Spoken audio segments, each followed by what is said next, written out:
Dave, Episode 0. Our story begins in a nice dining room with four men, respectable men, sitting around, getting together. They get together every so often, have some coffee, shoot the shit, find out what's going on with each other, and just enjoy each other's company. Today, they're sitting around having a nice time. It's a nice day. A beautiful woman comes up and says, "Hey, hon, what's going on?" "Oh, we're just sitting here talking what's going on.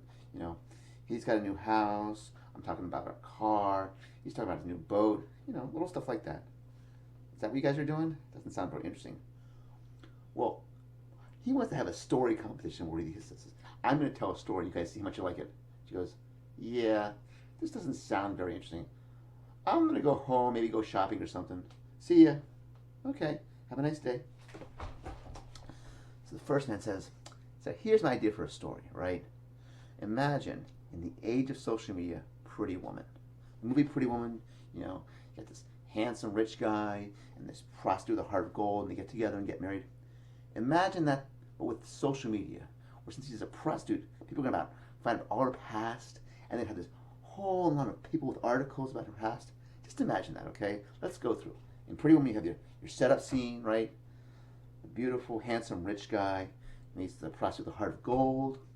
Then we have them finding out they like each other, having some intimate moments together. He's sitting at the piano. She's looking fondly. Maybe some problems happen. He's got to get her back. He's got to drive over there to propose marriage in a limousine with a bouquet of flowers and a wedding ring. And then, happily ever after, they get married, right? Now, the zinger is, this is the age of social media, where anybody who's seen that picture of that woman can go, "Wait a minute.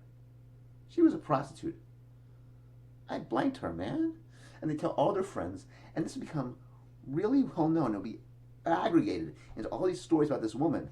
And this man who married this prostitute with heart of gold has a lot of baggage to work with, because all of these people are starting to say, "Hey, I blanked that woman." It's going to be really bad for them. So the story's going to have this high point and then a really bad low point. And it's going to start going trailing after that. See, I think this story has sort of a really twinge to it, really talking about the problems affected by media and social media in our society. And the friends are like, "Yeah, this story doesn't sound very interesting. Anyone else got a story?"